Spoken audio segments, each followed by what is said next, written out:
Bueno, hola, buenos días, buenas tardes, de donde me escuches y desde cuando me escuches.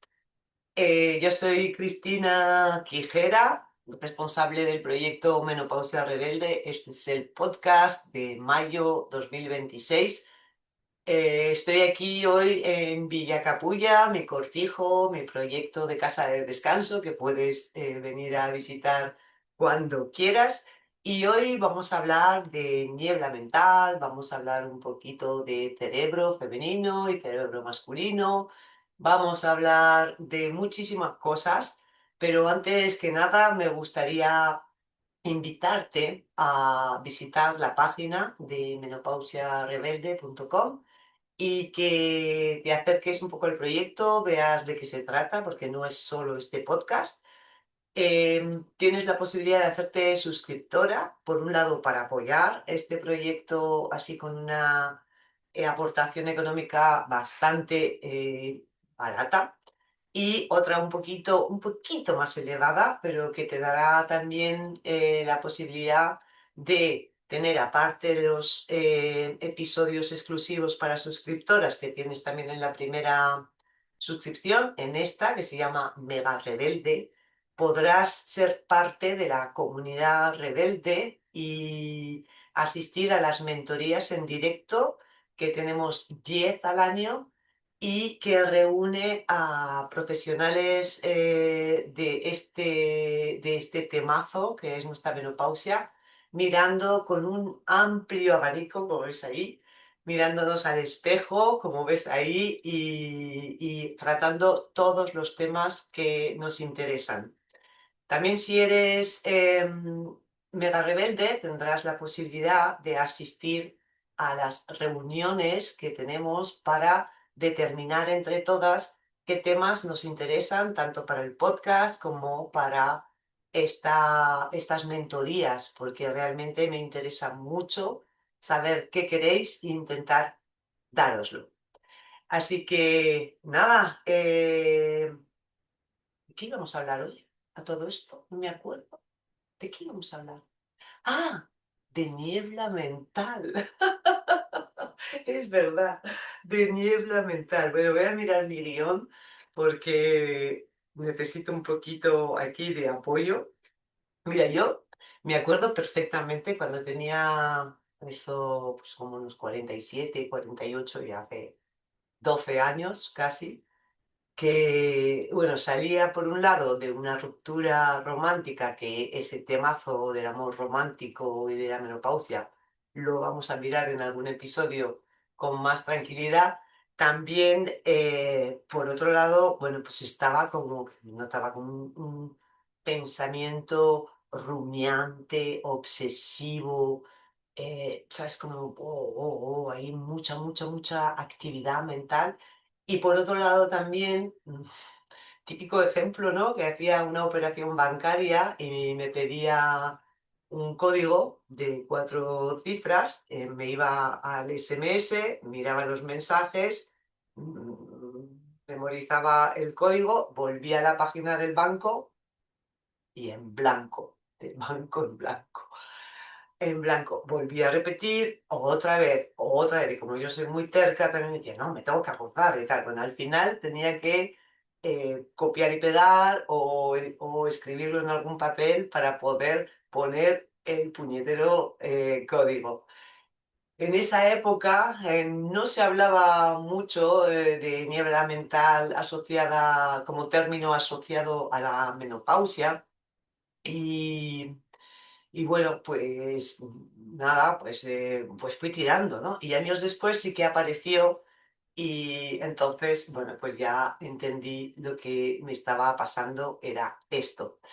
El término de niebla mental, de hecho, es muy curioso porque este término resulta que el primero en usarlo fue un médico de finales del siglo XIX llamado Edward Tilt, que, bueno, como que puso ese nombre, esa expresión a algo que él observaba en las mujeres maduras, cercanos a su menopausia, como posesas como poseídas, perdón, no posesas, poseídas por una especie de confusión mental que eso, ¿no?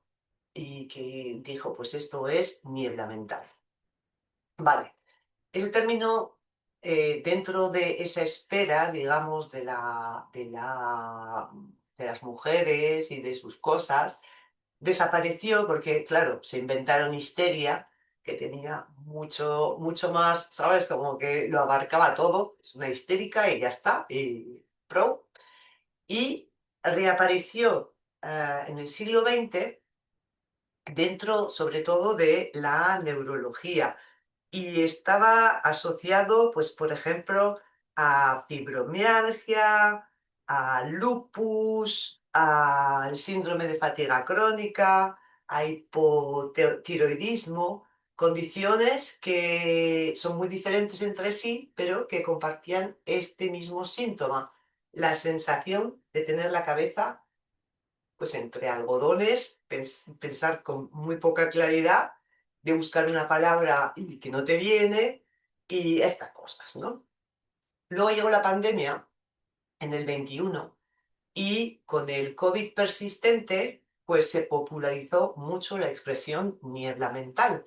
La empezamos a utilizar todos, ¿no? Y todas. Y bueno, seguramente, pues si alguna mujer dijo, pues yo no tengo COVID ahora mismo, pero estoy igual.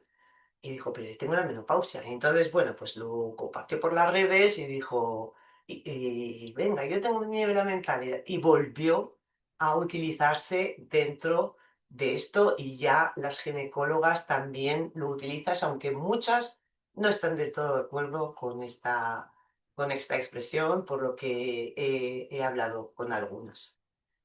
Em, Vamos a ver. Mm, Antes de pasar de lleno a hablar de lo que pasa durante la menopausia y por qué esta niebla mental, me gustaría hacer un inciso y hablar un poquito de un tema que me apasiona, que es la neurociencia. Que por cierto, me encantaría tener aquí a Nazaret Castellano, que es una gran divulgadora, que si no la conoces, vete a buscarla porque está por todas partes, en YouTube, en Instagram y tal. Y es una tía que de las pocas personas que está dentro de todo esto de la neurociencia, que ha empezado, de hecho, a acuñar el término neurobiología, porque realmente, al parecer, bueno, cada vez está más claro desde la ciencia, pero es algo que seguramente todas sabemos de alguna manera, ¿no? El cuerpo también esculpe el cerebro. Pero ya ahora lo sabemos. Antes la neurociencia solo estudiaba lo que pasaba en el cerebro y miraba ahí con sus aparatos y tal, lo que pasaba aquí. Pero ahora sabemos que por ejemplo, el corazón interfiere muchísimo con el funcionamiento cerebral, tiene sus propias neuronas. Seguramente habrás oído hablar con todo esto de la microbiota y todo esto, que el intestino, o sea, también se le llama como segundo cerebro, y eh, porque tiene también un montón de neuronas, tiene unas 100 millones de neuronas que bueno, comparado con o las 86.000 millones que tiene el cerebro, que parece Elon Musk o alguno de estos, pues parece poco. Pero lo que es interesante es que esas 100.000 neuronas, el 80 o 90% de las señales nerviosas entre intestino y cerebro parten del intestino hacia el cerebro.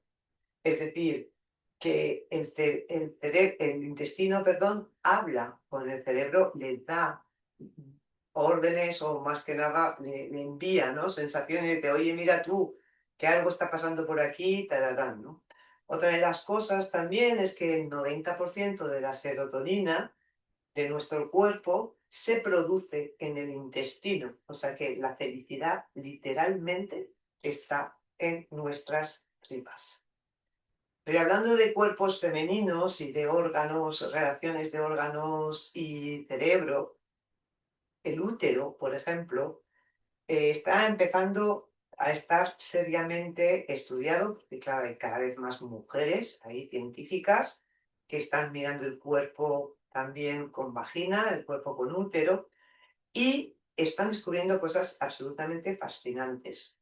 Históricamente, el útero siempre ha sido descrito como una especie de máquina reproductiva, un órgano, una especie de bolsa que tenía ahí el feto y poco más, ¿no? Y estaba totalmente despojado de agencia o de complejidad sensorial. Pero esta visión reduccionista, claro, limitó bastante la investigación sobre su funcionamiento interno y ha visibilizado el papel activo, por ejemplo, de las mujeres en el parto. Pero esto está cambiando. Hay estudios recientes que han descubierto que el útero tiene sus propios sensores, que percibe y, y interpreta estímulos físicos y que factores como por ejemplo el estrés o la postura de la madre durante el parto o el entorno que rodea a la madre durante el parto interfiere directamente en el comportamiento del útero. Se va a contraer más o se va a relajar más según se siente a gusto o no. El cuerpo con útero no es solo un receptor de procesos, sino un conductor activo de ellos. Y más allá del parto, el útero no solo forma cuerpos, sino que también forma, programa o preprograma, mejor dicho, cerebros, porque la placenta produce hormonas que van a influir directamente en el desarrollo neurológico del bebé. Actúa como un puente entre la madre, el entorno y el cerebro futuro del ser humano. Lo que una madre siente, vive y experimenta durante el embarazo deja huella neurológica en la criatura que lleva dentro. El útero también habla al cerebro y el cerebro lo escucha. No es casualidad, ¿no?, que tantas tradiciones espirituales nos estén hablando de el vientre, el bajo vientre, como lugar energético importante, como poder ahí que hay que tener en cuenta y que hay que tener muy despierto siempre y bien colocado.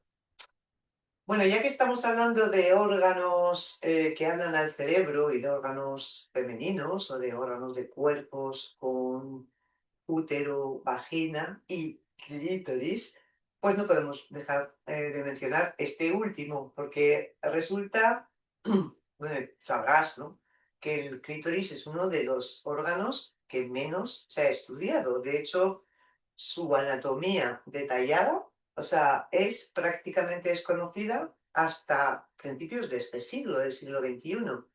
Y tócate lo que tú quieras y a gustito, pero resulta que el primer mapa en 3 dimensiones que existe de este órgano tan increíble es de abril del 26, o sea, de hace un mes que por fin tenemos un mapa en 3D en el que podemos ver todo nuestro clítoris, también por dentro, y sabemos ya que tiene más de 10.000 fibras nerviosas. Chicas, mens sana in clitoris sano, eso está más claro que el agua. Vamos.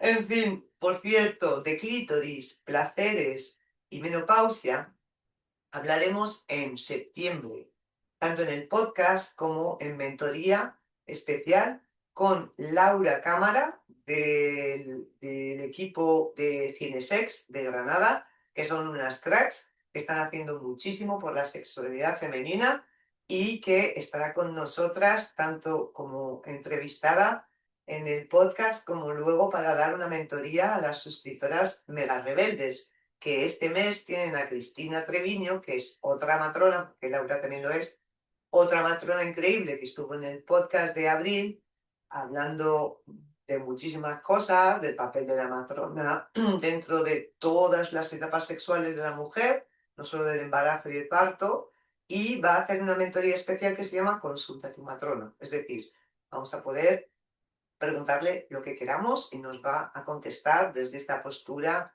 de rebeldía que tiene ella tan maravillosa. Pero venga, vamos a volver al cerebro. Yo en aquella época, ya te estoy diciendo, pues hace más de 10 años, ¿no? Cuando empecé un poco a estudiar y a leer sobre neurociencia, y una de las preguntas que me vino es esta de, ¿hay un cerebro distinto para hombres y para mujeres? Y en esa época es cierto que tenía muy poca reflexión feminista y queer y no binaria, y hoy en día estoy en otro punto, pero bueno, yo empecé ahí, ¿no? Digamos, a ver, ¿existe realmente algo distintas, o sea, está esculpido de distintas maneras? Y encontré a una tipa que se llama Luan Brizendine, que es una neuropsiquiatra de la Universidad de California en San Francisco. Tiene 2 libros publicados en español, el cerebro femenino y el cerebro masculino. Y un dato de arranque que me parece fascinante es que dice ella, es que todo cerebro empieza siendo un cerebro femenino. Es decir, está destinado a un cuerpo que va a menstruar, que va a tener después útero, vagina, etc. Solo se vuelve masculino, es decir, destinado a tener testículos y polla, 8 semanas después de la concepción. ¿Qué significa esto? Pues que hasta las 8 semanas de desarrollo, todo cerebro fetal humano parece femenino. La naturaleza efectúa la determinación del género femenino por defecto. Es decir, el punto de partida, perdón, de cualquier ser humano, tenga el cromosoma que tenga, es un circuito, perdón, un cerebro con circuitos femeninos. Es decir, un cerebro perfecto. ¿No? Lo que pasa es en los cuerpos que luego van a tener testículos en esa 8ª semana, de repente se registra un enorme flujo de testosterona producido por los diminutos testículos del feto, que empieza a crear ciertamente un cerebro distinto a ese primer cerebro. Se carga algunas células, algunas neuronas de los centros de comunicación y hace crecer otros en los centros sexuales y de agresión. Si no se produce la llegada de testosterona, el cerebro primigenio continúa creciendo sin perturbaciones, lo que provoca que las células son las neuronas en el cerebro, ¿no? Desarrollan más conexiones en los centros de comunicación y en las áreas que procesan las emociones. Dicho de otra manera, el cerebro primigenio que las personas menstruantes terminamos teniendo, nace con muchas más conexiones para comunicar y para sentir. Mientras que el cerebro testosterónico, pues las pierde activamente. Y esto es un hecho biológico de partida. Pero lo que no hay que olvidar es que el entorno, la cultura, etcétera, también esculpen los cerebros. Si uno o una nace en un sistema patriarcal y machista, las creencias se van a ir fijando y el cerebro, digamos que tiene una manera, o sea, digamos que cuando a ti te transmiten una cosa, aunque sea mentira, ¿no? Aunque no sea, es así las cosas, a ti se te fijan, ¿no? Se hacen conexiones neuronales, sinapsis, ¿no? Que son como si fueran tus autovías, tus carreteras más directas, ¿no? A ti te pasa algo, te dicen algo o ante una situación tú dices, esto es así. Nos han educado también mucho para pensar, hasta hace bien poco, que si tú eres así, ya no vas a cambiar nunca más. O sea, si tú tienes una forma de pensar, no puedes cambiar. Pero eso es mentira. O sea, la neurociencia, una de las grandes aportaciones de la neurociencia estos últimos años, es el concepto de neuroplasticidad. O sea, de que el cerebro cambia. Es decir, esas autovías pueden de repente tener una carretera secundaria que aparece, ¿no? Cuando una nueva creencia, una nueva reflexión, algo nuevo aparece en tu vida. O sea, no es un hecho simplemente biológico que las mujeres tengamos más conexiones emocionales con las emociones y la comunicación que los hombres y que eso no se pueda variar y tal. O sea, se puede realmente trabajar. Y de hecho, yo la sensación que tengo es que el feminismo en este momento está haciendo mucho, nos ha cambiado mucho nuestra manera de percibir, de actuar, de pensar, de mirar a la vida. Nos ha también seguramente ayudado a educar a nuestras criaturas de otra manera y de alguna forma a mí me da la sensación de que estamos teniendo cada vez más lo que yo llamaría cerebros no binarios, o sea, cerebros que no son ni de hombres ni de mujeres, sino que son simplemente cerebros que son capaces de pensar, de sentir, teniendo el origen biológico que tengas, ¿no? De también actuar, de también ser agresivas y agresivos, ¿no? Si hace falta. Olé, olé, tenemos cerebros queer todas, me encanta esta cosa, ¿no? O sea, esto me estoy, digamos, es una reflexión mía, no lo he leído en ninguna parte, pero sí que creo que la neurociencia nos está dando, ¿no? Con estas investigaciones científicas y estas divulgaciones tan hermosas, ¿no?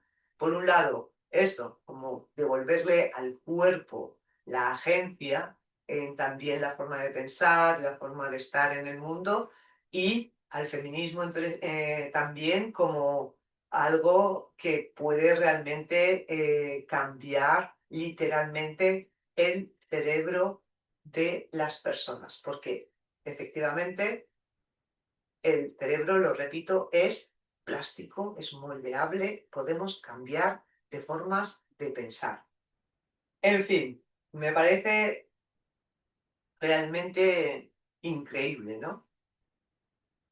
Em, Britendine dice también una cosa, hablando de, volviendo un poco a esa idea que ella se queda un poco en lo binario, ¿no? Así, pero quizás nos ayude a pensar un poquito, tanto en nosotras como en los compañeros cis, hombres cis que nos acompañan, que son un poco así como de, ¿no? De creencia patriarcal y también como muy en lo biológico. Ella dice que los cerebros masculinos eh, trabajan como en cajas, como en compartimentos, mientras nosotras trabajamos más en red. El cerebro femenino trabaja más en red. ¿Qué significa con un ejemplo? Pues imagínate, si un hombre cis, poco trabajado, tiene una avería en el coche, lo que piensa es, tengo que llevar el coche al mecánico. Y se acabó, ya está, ¡pum! Lleva el coche al mecánico y espera y en cuanto antes y tal.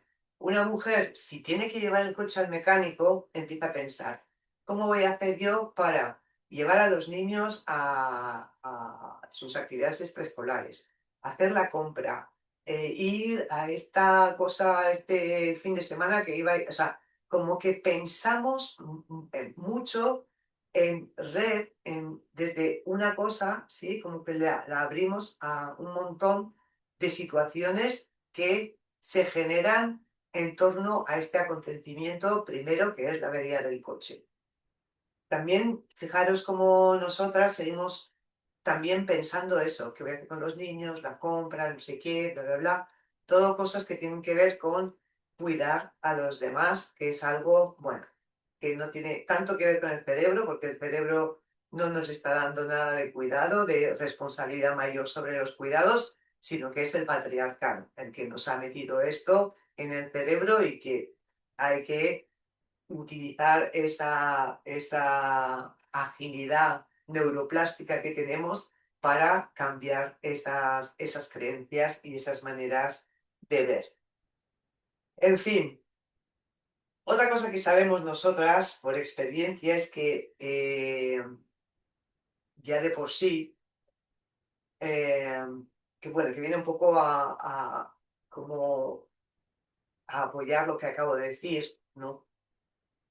Las mujeres también, con el hecho de menstruar, de tener un ciclo menstrual, con lo cual un ciclo hormonal, ya sabemos, ¿no?, por experiencia propia, que no pensamos igual ni nos emocionamos igual cuando ovulamos que cuando menstruamos, que cuando estamos embarazadas, que cuando tenemos criaturas recién nacidas o que cuando estamos en menopausia. Hay algo que nos ayuda a entender esa posibilidad de neuroplasticidad, o sea, porque ya lo estamos haciendo como mes a mes, todo el rato, ¿no? Así que, yo qué sé, pues igual los hombres cis en el fondo tienen pobreza, ¿no?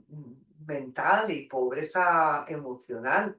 Así que ojalá se apoyen en toda esta nueva cultura feminista para como a tener un cerebro un poquito más ágil y más en red y estas cosas, ¿no?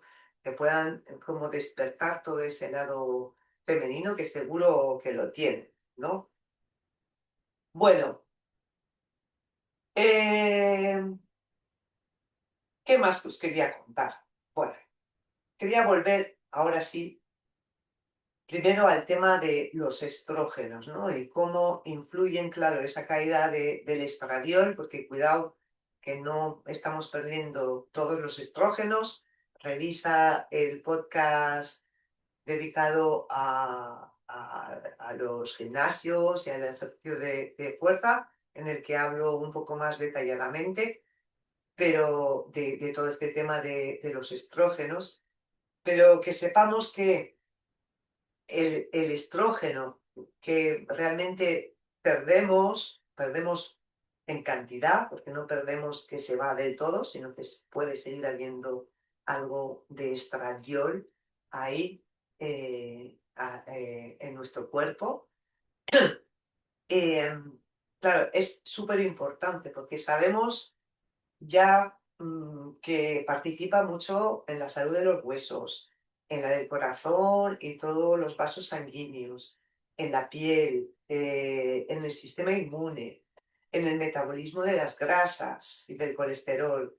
También el estradiol ayuda a regular nuestro estado de ánimo, el deseo sexual, la elasticidad del tejido. Todo esto nos lo habló maravillosamente en la mentoría de abril Lidón Soriano.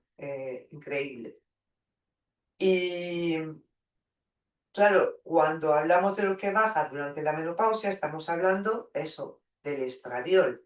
Y es todos esos problemas o, bueno, hay que tener mucho más cuidado con todo esto, pero a nivel, digamos, cerebral, lo que, lo que pasa es que el estradiol tiene receptores en zonas claves relacionadas con la memoria y la cognición, que son el hipocampo y la corteza cerebral, ¿no? Hay receptores ahí en esas zonas que se alimentan, digamos, de estradiol. El estradiol también en el cerebro directamente mejora el flujo sanguíneo del cerebro. Claro, lo que decíamos antes de los vasos sanguíneos, ahí también protege mucho las neuronas, regula los niveles de glucosa en el cerebro, que cuidado porque la glucosa es la principal fuente de energía.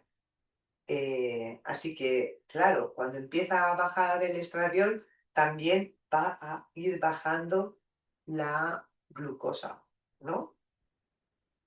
El cerebro lo que está claro es que con todos esos cambios, esos reajustes hormonales que estamos teniendo en la menopausia, pues tiene que reorganizarse, tiene que aprender a funcionar, por ejemplo, con menos glucosa, con menos combustible. Y esta reorganización pues lleva tiempo, no se hace de la mañana de la noche a la mañana y bueno, pues hay unos cuantos años en el que esa niebla mental aparece. Yo digo como, yo he viajado mucho de sur a norte, y bueno, de norte a sur también, pero de sur a norte hay una imagen muy bonita, no sé si conoces, cuando viajas de Madrid a Bilbao, pasas por Burgos y justo la frontera entre Burgos y Álava, empieza a Euskadi, hay un túnel, el túnel de Pancorbo, ¿no? Y muchas veces cuando viajas, estás en Burgos, ¿no? En Castilla, hay todo sol, el cielo ahí increíble, no sé qué. Pasas el túnel de Pancorbo y tú entras a Mordor directamente. O sea, todo lleno de niebla, puede ser que esté lloviendo, puede ser que haya viento, en fin. Yo creo que esa perimenopausia es un poco esa entrada a Mordor, esa pasada, ¿no? De esa luz de Castilla a, bueno, pues el clima más nuboso, más niebloso de Euskadi. Pero bueno, tenemos que decir que Euskadi también por el cambio climático, pero también por sí mismo, también tiene zonas, tiene muchos momentos de claridad y es lo que vamos a encontrar más adelante, porque una vez que pasas la menopausia, la niebla mental tiende a desaparecer. Si te lo curras un poquito, si pones de tu parte, si no te dejas llevar, si tomas algunas medidas, no te vas a quedar atontada como yo lo estaba a los 46. No tiene nada que ver quién soy hoy a quién era en ese momento. Así que eso, mm, si estás atravesando tu niebla mental, pues ten paciencia, tente mucha paciencia, mucha compasión y vas a ver la luz cuando termine el túnel. En fin, eh, bueno, hay una cosa que, no sé, esto es una cosa mía, ¿vale? Que cuando empecé a estudiar todo esto, me encontré con dos mujeres, una mujer fitoterapeuta muy potente que trabaja con la menopausia, que es Susan Swift, y también Christian Northrup, una ginecóloga de salud integrativa, que tiene un libro muy bueno que se llama La sabiduría de la menopausia. Ambas hablan de que eh, ¿cómo se llaman? Las hormonas folículo estimulante y la hormona luteinizante suben muchísimo de nivel en la perimenopausia. Suben mucho, pero mucho. Es como si esas hormonas que están en el cerebro estuvieran todo el rato como dando información a los ovarios de, oye, ponte en acción, oye, ponte en acción, oye, ponte en acción. Eh, pero lo curioso es que, al parecer, cuando nacemos, justo, no sé, como los primeros años después de nuestro nacimiento, tenemos también un mogollón de hormonas, ¿no? Y yo no sé por qué, esto es mío, ¿eh? Esto no es nada científico ni nada, pero tengo como una intuición, porque voy a hablar de ello, de que tiene que ver algo con la intuición, porque me parece que, claro, la época de bebé es cuando más intuitivos somos, intuitivas somos, ¿no? O sea, tenemos que ser intuitivas, tenemos que reconocer, ¿no? Enseguida dónde está nuestra madre, olerla, tal, no sé qué, saber cómo mamá, o sea, hay un montón no sé, como algo que tiene que ver con la intuición. Y yo tuve como una temporada que sentía mucho la voz de la intuición, o sea, es como que tenía una voz dentro que me decía, tía, por aquí no, esto tal, yo creo que deberías cambiar de tal, ¿no? ¿Sabes? A veces le hacía caso y otras veces no le hacía caso, pero la verdad es que si le hubiera hecho caso, en muchas cosas me hubiese ido mejor. Y hablando con otras mujeres también, o sea, hay muchas mujeres que tenemos como iluminaciones intuitivas, ¿no? Así como me cambio de trabajo, me separo de esta persona, me cambio de casa, me voy a vivir al campo, no sé, cosas, ¿no? Y Christian Northrup es la única, en el capítulo dedicado al cerebro, es la única que se atreve a hablar de ese momento perimenopáusico como una subida bárbara de la intuición, ¿no? Femenina. No he encontrado nada científico donde apoyarme para decir todo esto, pero no sé, me gustaría como que si tienes algún comentario, si tú has tenido como esta sensación, ¿no? De que la intuición estaba muy, muy despierta en ti durante esta etapa, pues me lo dejas en comentarios y bueno, no sé, pues igual así poco a poco despertamos la curiosidad de alguna científica que se pone ahí a estudiar todo este tema, ¿no? Em, bueno, sigamos un poquito con el tema de cerebro y menopausia. Vamos ahí un poco más al lío. Hay una mujer que se llama Lisa Mosconi, es una neurocientífica italiana, directora de la iniciativa sobre el cerebro femenino del Centro Médico Weill Cornell de Nueva York y es autora de un libro que se llama Menopausia y Cerebro. Es seguramente una de las investigadoras que más ha hecho para entender qué le pasa a nuestro cerebro durante esta etapa. Y Mosconi lo dice claramente, la menopausia no es solo una cuestión de ovarios, es un asunto del cerebro. El cerebro y los ovarios también están conectados a través del sistema neuroendocrino, ¿no? Lo que te decía antes. Cuando el ovario deja de producir estradiol, ¿no? Manda a través de ese sistema neuroendocrino la señal al cerebro. Y entonces, bueno, pues el cerebro tiene que empezar a reorganizarse, tiene que calibrar. Todo esto, cuando empieza a bajar el estradiol, al cerebro lo que le pasa es que le afecta la memoria y nos afecta la claridad mental. También nos afecta el estado de ánimo, el sueño y la regulación de la temperatura, que son cosas que al final ocurren dentro del cerebro, ¿no? Mosconi demostró por imágenes todo esto usando técnicas de neuroimagen. eh, Su investigación mostró cómo realmente había cambios físicos en el cerebro de las mujeres con menopausia.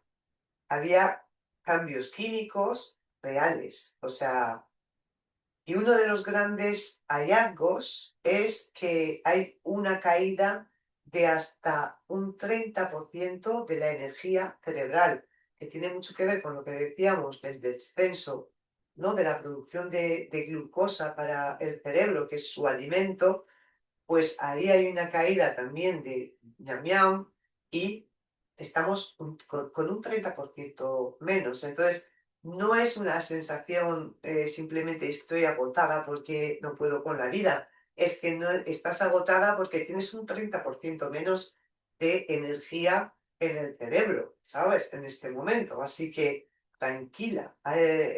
Es algo que bueno, que hay que ir acomodando y ver cómo lo vamos a ir llevando para adelante, ¿no? Pero lo podemos llevar, lo vamos a ver después cómo. Hay un dato que ella también aporta que me parece importante señalarlo, aunque no quiero alarmar, pero sí que quiero, bueno, compartir. Mosconi llegó a todo este investigación, como investigar sobre el cerebro de la mujer en edad adulta, bueno, en edad más de 50, aparte de la menopausia, porque su abuela tenía 2 hermanas y un hermano, y las 3 mujeres, o sea, su abuela y sus 2 hermanas, murieron de Alzheimer y el hermano no. Y ella, como neurocientífica que era, pues fue como algo que se preguntó, ¿por qué ellas 3 sí y él no? ¿No? Y entonces esto acabó dando como forma a su carrera, ¿no? Dice que la respuesta apunta directamente al momento de la bajada de estradiol, porque como decíamos antes, el estradiol protege de alguna manera el cerebro, regula el metabolismo de las neuronas, favorece esa plasticidad neuronal que estábamos hablando, ¿no? Protege frente al estrés oxidativo y mantiene las conexiones las sinapsis, las conexiones neuronales, ¿no? Entonces, cuando baja de forma brusca, que no siempre es así, ¿no? Hay algunas mujeres que tienen descensos muy bruscos y otras, bueno, que durante toda la premenopausia va como más regulado, dependiendo de la salud, de lo que comes, de muchos factores, ¿no? No solo de que tomes o no hormonas sintéticas, ¿no? Te hagas una suplementación hormonal, no estoy yendo por ahí, ¿vale? Pero lo que sí está claro es que hay un momento en el que nuestro cerebro está más vulnerable. Y en algunas mujeres propensas que tengan predisposición, por ejemplo, genética al Alzheimer, o que tengan estrés crónico elevado, o que tengan problemas de salud cardiovascular, o que tengan como hábitos que puedan generar una inflamación crónica en el cerebro y en el resto del cuerpo, pues esos son factores que pueden incidir en el desarrollo de la enfermedad de Alzheimer. ¿Qué podemos hacer? Pues según Mosconi, ella apuesta por la prevención a partir de los 50. Bueno, de hecho, yo creo que habría que hablar de que siempre tenemos que recuperar una alimentación más sana, más ecológica, pues, con menos tóxicos, pues lo menos posible de tóxicos, ¿no? De disruptores endocrinos, que también es que no se habla mucho de esto, pero es que esto también nos está haciendo mucho daño, ¿no? eh, Tener una dieta lo más antiinflamatoria posible, que esté rica en grasas saludables, en antioxidantes naturales, todos, a alejarnos de los procesados, movernos, gestionar el estrés, mantener el cerebro activo, leer, estudiar, no sé, hacer cosas que mantengan, jugar también, ¿no? Es una forma de mantener el cerebro activo y descansar, descansar.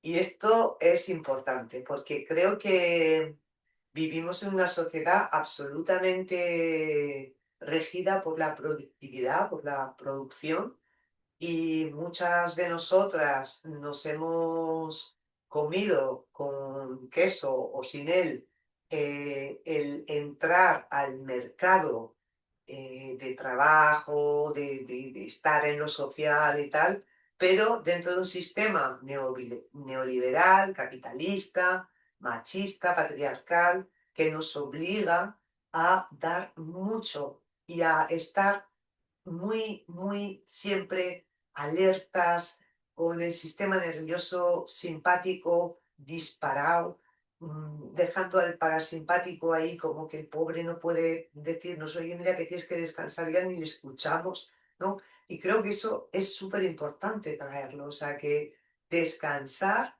es, mira, hay una escena de la película de Winnie the Pooh que cuando mis hijas eran pequeñes, eh, me fascinó, dije, mira, es verdad. Y es que está Christopher Robbins, el chavalito, ¿no? De Winnie the Pooh, está en un tronco de un árbol, ahí, sentado, sin más. mirando el paisaje, no sé lo que está haciendo, está ahí sentado, ¿no? Y llega el Winnie the Pooh y le dice, Christopher, ¿qué estás haciendo? Y dice, nada, bueno, eso es lo que dicen los adultos cuando me ven así, ¿no? Nada, eso es que tenemos como asociado el hecho de estar, de contemplar, de no, con esta idea de no hacer nada, es decir, no estar produciendo, estar haciendo algo que no sirve para nada. Y eso vamos a usar nuestro cerebro tan plástico, tan moldeable, vamos a recuperar esa creencia de que es importantísimo tener en nuestra vida momentos de no hacer nada, llámalo como quieras, como tú quieras, ¿no? Eh, Y no hacer nada es no hacer nada productivo, que puede ser eso, estar en la rama de un árbol, o en una hamaca, o en un sillón, casi como mm, ni tan siquiera ni escuchando ni nada, sino simplemente rodeada y ser parte, por ejemplo, de un entorno natural y estar ahí como totalmente, wow, recuperando al sistema parasimpático y recuperando como bajando un poco todo ese estrés acumulado, ya que estamos así muchas de nosotras. Y eso también tiene que ver con nuestra niebla mental. O sea, no es solo la menopausia. Eso es gran parte de la niebla mental tan exagerada que tenemos algunas, ¿no? Cuando atravesamos este momento. Porque yo no me acuerdo de mi madre, por ejemplo, con, con, con esta cosa tan disparada como, por ejemplo, tu de ¿no? Podía tener otro tipo de sintomatología, estaba más llorona, estaba más irascible, no sé, pero esta cosa de olvidarse de tal, de no sé qué, no lo tenía, ¿no? Bueno, yo no lo recuerdo, por lo menos. Pero entonces eso, creo que es súper importante que le pongamos reflexión a esto, ¿no? A descansar. Y también dentro de todas esas actividades del cuidado y del autocuidado que nos están vendiendo mucho, yo también ahora se está poniendo muy de moda, por ejemplo, que lo mejor para recuperar el foco y tal, no sé qué, es meditar. Vale. Sí, yo soy meditadora y digo que sí, que la meditación sirve. Pero también creo que la meditación, que no es más que un ejercicio, digamos, una manera de poder estar en atención plena con el momento presente, absolutamente aquí y ahora, también lo puedes encontrar haciendo cosas como pintando, como tocando un instrumento, como cocinando si te gusta, como, no sé, o sea, haciendo jardinería, paseando por el bosque, siempre y cuando lo estés haciendo no por obligación, porque tengo que hacer esto, sino porque te encanta, porque te gusta, porque cuando tú estás con esto, se te olvida el resto del mundo. Eso es atención plena. Entonces, mujer, si tú te has intentado sentar en un cojín 1001 veces y no terminas de entender esto, te pone la cabeza a 100, igual es que meditar de esa manera no es lo tuyo. Igual meditar para ti es lo que te estoy diciendo, es ponerte a pintar y estar ahí con lo tuyo, súper conectada, ¿no? Así que eso. De todo esto hablaremos en la mentoría de junio que voy a dar yo, dedicada a esto, a la niebla mental y a cosas prácticas que podemos llevar a cabo para, bueno, recuperar un poquito de la concentración, el foco, la memoria y todas estas cosas, ¿no? Bueno, ¿qué más te quería contar? Bueno, quería hablar de una cosa que me encanta, que tiene que ver con, bueno, eh, la sabiduría, ¿vale?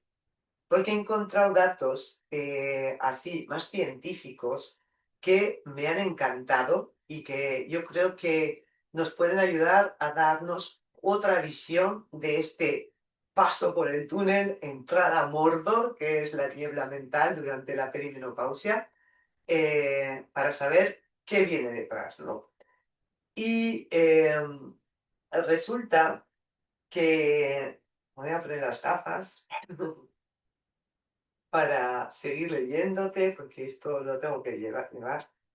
Todo esto, a todo esto, todo lo que los artículos que he investigado, todo esto lo vas a tener ahí en la descripción del episodio, por si quieres profundizar.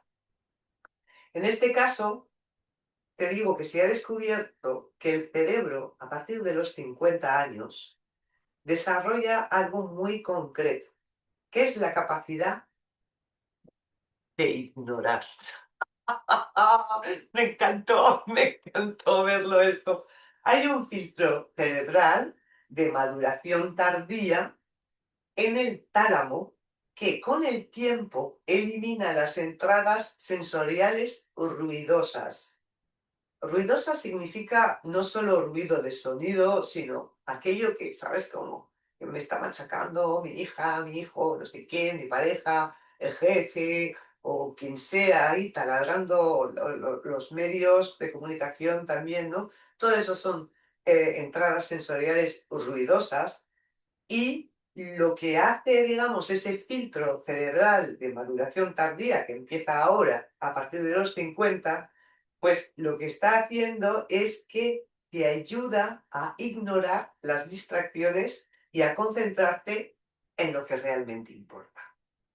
El cerebro de un niño es como una esponja, ¿no? Cuando somos niñas lo queremos saber todo, lo recogemos todo, cada color, cada sonido, movimiento, con muchísima intensidad. Cuando somos jóvenes seguimos igual. Cuando somos maduras, que para mí la madurez empieza a los 30, 33, hasta los 45, que ya llegamos a otro momento, ¿no? A este momento, vamos a llamarle la edad menopáusica, también seguimos como, ¿sabes? Que nos cabreamos, que tal, que queremos tener razón, que no sé, pam, pam, pam, ¿no? Bueno, pues todo esto es así, pero a partir de esta edad, ¿no? Es como si el cerebro, a partir de los 50 años, empezara a ser como una especie de láser que atraviesa las capas para encontrar la información que realmente importa. La sabiduría, en términos neurológicos, no es acumular más información, es aprender a descartar lo que ya no importa. Es la capacidad de ver con claridad porque ya no te distrae el ruido mundano. Y hay más estudios recientes han demostrado que la corteza prefrontal, que regula la planificación y la toma de decisiones, sigue desarrollándose bien bien entrados los 50. O sea, con 60, con 70, puedes seguir desarrollando todavía el prefrontal.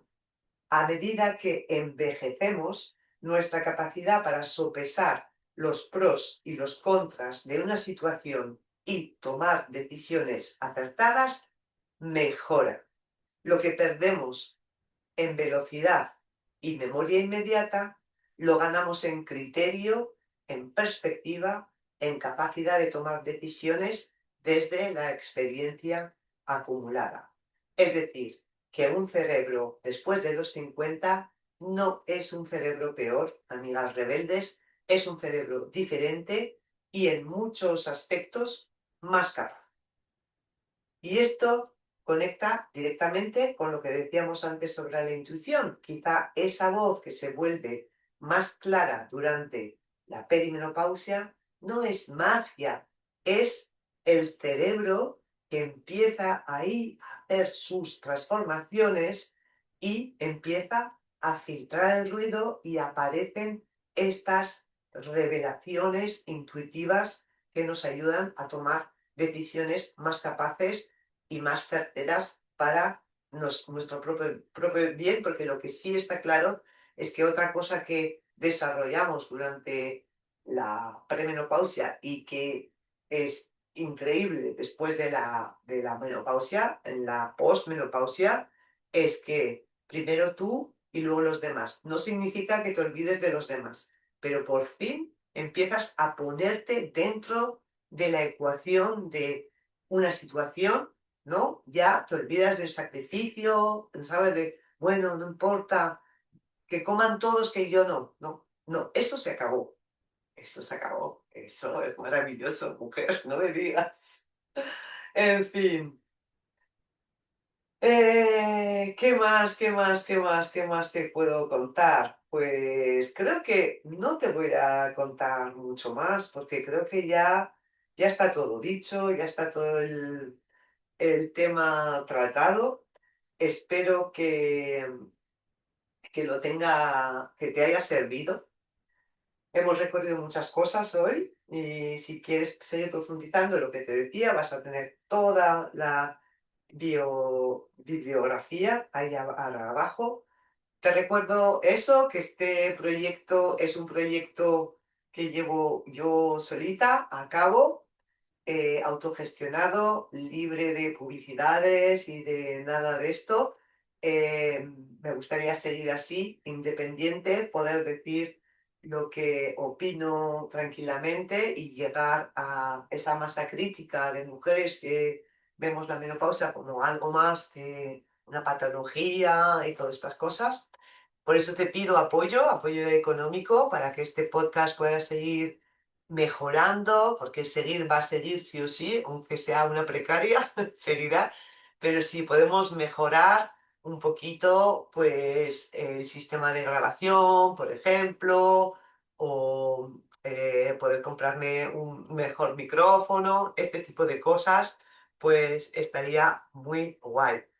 Por otro lado, también para que te cuides tú a ti misma, también suscribiéndote a esta comunidad rebelde, pues podrás también sacar mucho partido porque aquí estamos para eso, para echar una mano y para intentar abrir realmente el abanico, ese símbolo tan de la menopausia, abrir el abanico de los temas que nos interesan a las a las peri, menopáusicas o postmenopáusicas.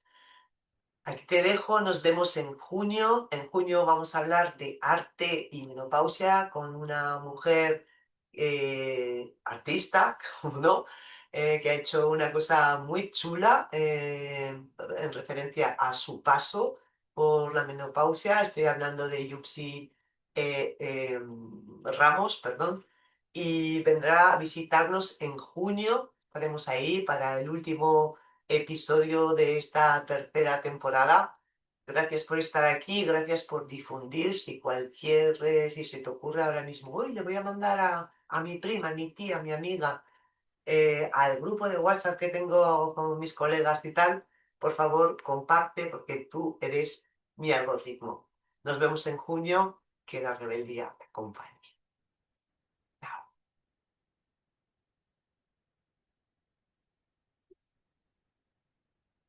Ahora sí.